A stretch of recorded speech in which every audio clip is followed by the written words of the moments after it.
twongeye kubasuhuza tubifuriza umugisha w'Imana. Muri kumwe na Pasiteri Manirafasha Pascal. Turakomeza intambwe zo kwizera tugira ngo dusenge Imana. Mana, turagushimye ko waturinze ukabana natwe, kandi buri muntu wese ukamugirira neza. Kuba duhaye ku mwuka w'abazima turabigushimiye. Nuko ijambo ryawe tugiye kuganira rifashe imitima yacu, kandi buri wese arushaho kunguka. Tubisabye Imana mu izina ry'umucunguzi wacu Yesu Kristo, amen. Rero bene data, twabiganiyeho cyane cyane mu bijyanye no kwizera. Tuvuga ko hari intambwe enye.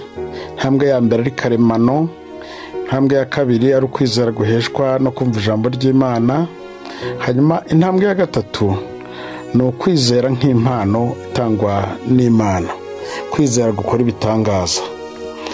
Reka dusome ijambo ry'Imana kugira ngo tubyumve neza. Turasoma ijambo ry'Imana mu Bakorinto ba mbere ibice 12 umurongo w'9, ariko turaza gusimbuka dusome n'umurongo wa 11. Umurongo w'9 uravuga ngo undi agaheshwa n'uwo mwuka kwizera, undi agaheshwa n'uwo mwuka gukiza indwara. Umurongo wa 11 ukavuga ngo ariko ibyo byose uwo mwuka umwe niwe ubikorera muri bo, agabira umuntu wese uko ashaka. Imana ishimwe ko ari itanga impano yo kwizera, ari nayo ntambwe ya gatatu yo kwizera nk'impano.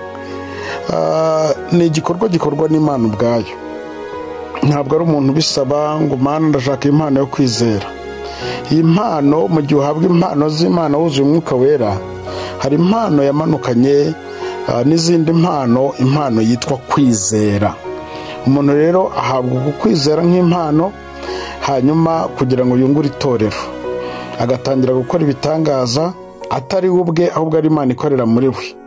Kubera ko umuntu yaba yaragize za ntambwe, cyane cyane intambwe ya kabiri yo kwizera, amaze kumva ijambo ry'Imana, akomeza kugendana n'Imana ayizera, ariko yagira amahirwe akuzura umwuka wera, agahabwa impano yo kwizera. Impano yo kwizera ibiri mu muntu igakora ibitangaza. Umuntu yabona umurwayi yamurabira ibiganza akabona arakize. Umuntu yasengera ikintu icyo ari cyo cyose, kubera yuko ari Imana yashyize impano muri wowe, icyo kintu kikemera kubera yuko ari ubushake bw'Imana. Iki gihe umuntu bagendera mu bushake bw'Imana aba afite kwigengesera, kubera kwizera bituma hari ibintu byinshi abona kandi akwiye kureka bitari byiza.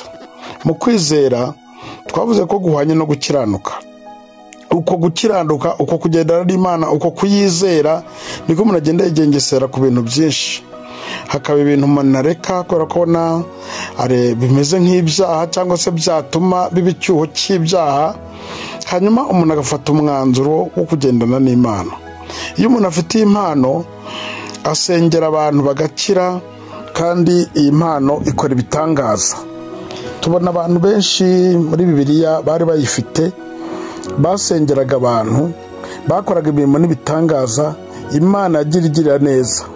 Intumwa za Kristo zari zifite impano. Rimwe babafashe aho bavugaga ubutumwa bwiza, ngo babashyira mu nzu y'imbohe. Hari mu byakozwe n'intumwa ibice 4. Bamaze kubashyira mu nzu y'imbohe, ngo babarindiriza kugira ngo bazabashyire abacamanza. Barabafunga. Bamaze kubafunga, bigeze nijoro basenga Imana. Kubera ko bari bafite iyi mpano yo kwizera, muri uko gusenga Imana yakoze igitangaza. Imana ishimwe cyane.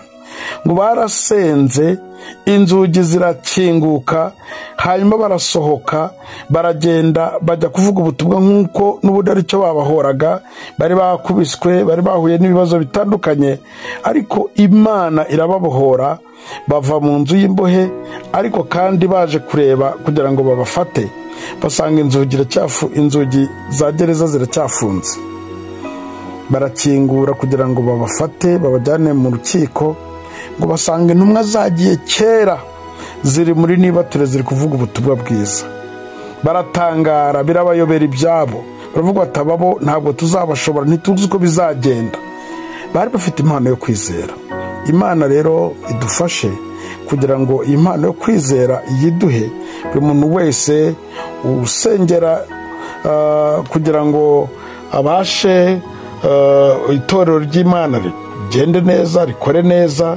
Unasenge kugira ngo Imana igire icyo ikora nyine, hanyuma Imana y'ubwayo ishobora kubona ko bikwiriye yuko mu mwanya urimo, ahantu uri, iyi mpano ikenewe yo kwizera ugakora ibitangaza. Kunda gukora ahantu ivugabutumwa ritangira. Muri biriya bihugu bitavuga ijambo ry'Imana batabemerera, usanga iyi mpano ikora cyane. Ahantu hatangijwe ubutumwa bwiza bafite indi myizerere, ariko iyo ufite uku kwizera Imana iragukoresha kandi abantu benshi bagahindukirira Imana. Urakoze cyane rero gutega amatwi uyu mugoroba ijambo ry'Imana. Tuzavuga bwa nyuma ku kwizera, tuvuga ku ntambwe ya nyuma, kwizera kubeshaho umukiranutsi. Imana iduhane umugisha kuri uyu mugoroba. Gubwa neza. Wari uri kumwe na Pasiteri Imana irafasha Pascal. Reka dusenga Imana. Mana, turagushimye ko abanye natwe. Reka ijambo ryawe rifashe imitima yacu, kandi buri muntu wese wakurikiye ijambo ryawe rimwubake kugira ngo agire aho akurwa mu buryo busanzwe, yigizwe imbere mu buryo bw'umwuka. Imbaraga zawe zikomeze kugendana natwe, kandi ubwiza bwawe abe ari bwo butugota, kandi buri wese umwereke ikimenyetso cy'ibyiza. Urakoze Mana ko byumvise, tubisabye Imana mu izina ry'umucunguzi wacu Yesu Kristo. Amen. Imana ibaho umugisha mwese abateze amatwi ijambo ry'Imana, kandi Uwiteka abarinde. Murota Imana.